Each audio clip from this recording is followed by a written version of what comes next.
Si on pense que la vie des influenceurs sur les réseaux sociaux c'est palace, piscine et voitures de luxe, Ludovic est le parfait exemple comme quoi on peut avoir une vie normale et attirer les foules. Salut, bonjour à tous. Car si Ludovic est populaire sur les réseaux sociaux, et notamment sur la plateforme TikTok particulièrement prisée chez les jeunes, cela ne l'empêche pas d'avoir un métier tout à fait normal puisqu'il est éboueur. Je suis le plus fier des éboueurs de faire ce métier. Une plateforme dont il se sert justement pour dénoncer la pollution et les déchets que nous sommes trop nombreux à abandonner n'importe où. La terre, c'est notre maison.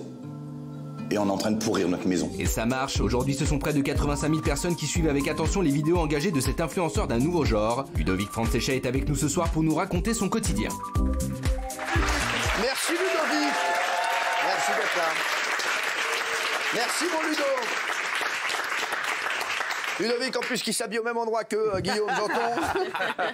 Ludovic éboueur à Paris depuis 4 ans. J'adore le personnage, je suis fan de vous. Vraiment, on est fan avec nos équipes. On voulait absolument vous avoir ce soir. On va voir d'abord une petite compile de vos TikTok. Parce que c'est vrai qu'on a appris à connaître le métier d'éboueur grâce à vous aussi. Et c'est vrai que, voilà, moi je le dis souvent, on a souvent une pensée pour les éboueurs aussi dans cette émission, parce qu'ils nous regardent très souvent, je vous le dis, et à chaque fois, voilà, on rigole ensemble, voilà, quand on se croise, etc., dans les rues de Paris. Et c'est vrai que c'est pas évident tous les jours, surtout avec les incivilités qui sont faites aux éboueurs. Regardez vos TikTok, votre compil. Bonjour à tous, je suis éboueur et fier de l'être. Je voulais vous montrer la journée d'un éboueur au balai à Paris. Regardez.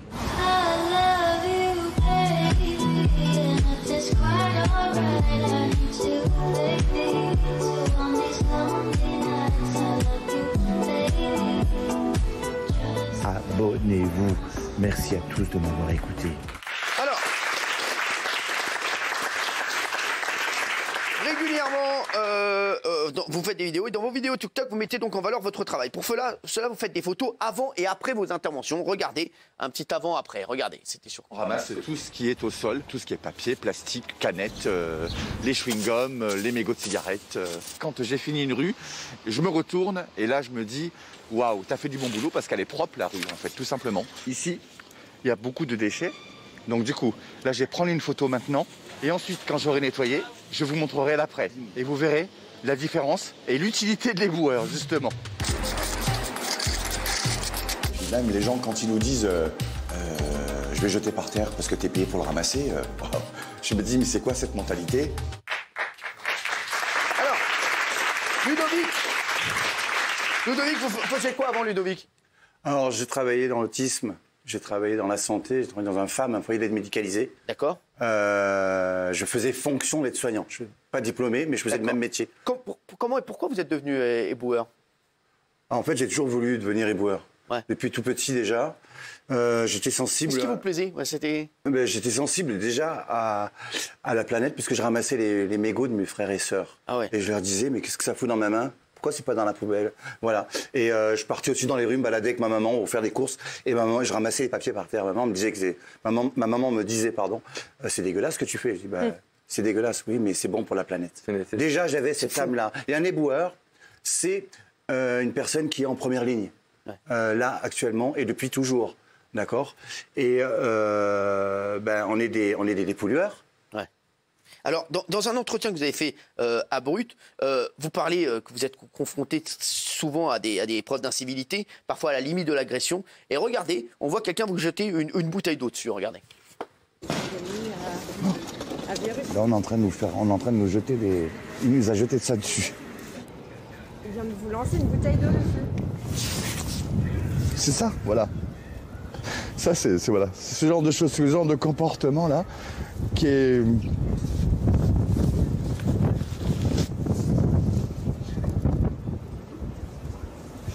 Après, on dit qu'on ne s'est pas agressé et tout. Là, voilà, la preuve, elle est là. Ça me touche encore de revoir ça. Oh. Non, mais là, c'est ne pas respecter l'humain qu'il est. Là, c'est même pas question de ça arrive souvent, ça. Ça m'arrive à moi, mais ça arrive à beaucoup de personnes en France. Ça arrive souvent, ça? Souvent, non. Mais ça arrive. Il faut y penser. Le métier d'éboueur, c'est un métier qui est dangereux tous les jours. Là, en ce moment, avec les conditions Covid, etc., on ramasse les masques. Les masques, il y a des masques qui sont contaminés, etc. On ramasse des seringues. Bon, il y a des protocoles, hein, bien évidemment. Il faut bien le respecter. On peut se faire agresser. La preuve en est là. Voilà, tout peut arriver, en fait. Il faut être vachement vigilant. Vous êtes déjà fait agresser plus violemment? Alors, la première année, Une fois que ça m'est arrivé, on m'a quand même craché dessus. Ah oui, pourquoi? Ouais, la première année. Alors pourquoi? En disant, ouais, t'es payé pour ça, pour travailler dans les rues, sale fonctionnaire, etc., etc. Voilà. Donc du coup, j'ai pas relevé parce que je suis pas un bagarreur du tout. Mais bon, voilà, j'ai vraiment passé ce jour-là. J'ai passé une sale journée, vraiment une sale journée. J'étais vraiment pas bien du tout parce que je me suis dit comment on peut haïr une personne qui fait que du bien. Il fait du bien à la propre personne, il fait du bien à la planète. Comment on peut haïr une personne comme ça? Rien que de parler à la planète, je comprends pas. Voilà. Ça gagne combien un éboueur? Ça gagne combien? Je m'attendais à votre question. Ah oui. J'avais dit qu'on parlait pas de salaire. Non, mais je crois que ça gagne entre 1500 et 1600 euros par mois. Le salaire, il est indiqué sur Internet. Donc il est public, on peut aller voir. 1500 et 1600 euros par mois, je crois que c'est ça. Ouais. C'est ça, hein, Ludovic. Mais je tiens à dire quand même que sur Paris, c'est compliqué. Quand on a une famille, c'est très peu. Bien sûr. Paris Ah oui, et région parisienne, la vie est de plus en plus chère.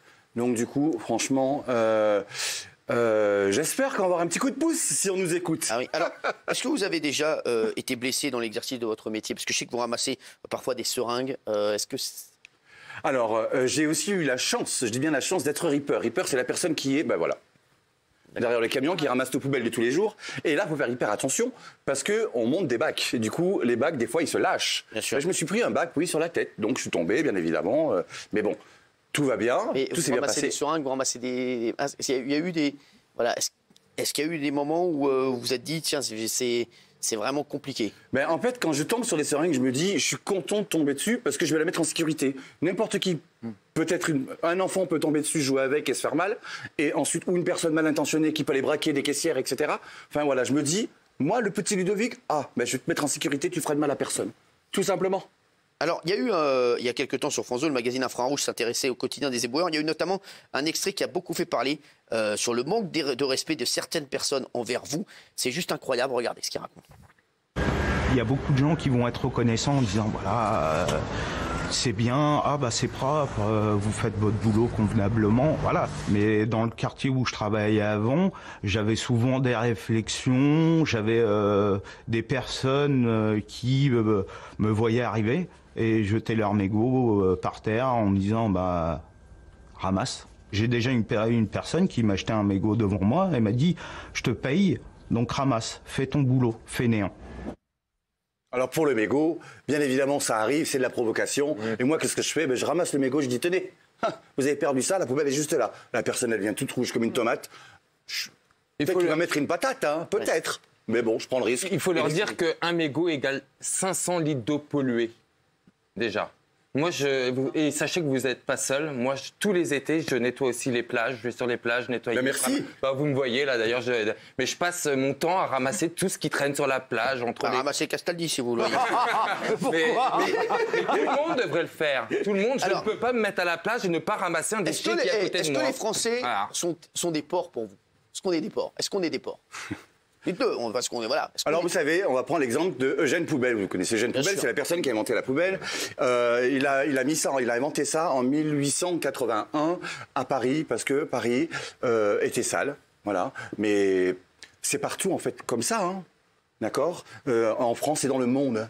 C'est l'incivisme en fait. Moi je combats l'incivisme. Mon meilleur ami c'est le civisme. Les Français ils sont bien éduqués ou pas pour vous?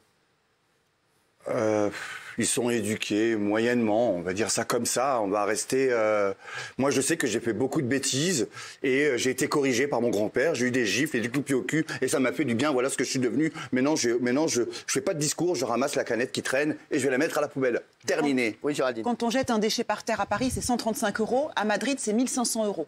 Ouais. Donc c'est plus dissuasif, effectivement. C'est ça. Ce n'est pas le civisme. Dans votre interview à Brut, vous reveniez sur votre métier, sur votre exposition depuis la crise du Covid, et vous regrettiez que votre profession ne soit pas considérée comme étant en première ligne. Personne ne parle de vous, en fait. C'est vrai. J'ai entendu dire deuxième ligne. C'est quoi cette deuxième ligne? J'aimerais bien la voir. Et non, on est vraiment en première ligne, sincèrement. Ouais. Comme je le dis toujours, on est les médecins des rues. Certes, on n'a pas les mêmes études, mais dites-vous que si vous voulez faire le métier d'éboueur, il y a une vraie carrière à faire. D'accord. Avant, c'est quoi la carrière alors?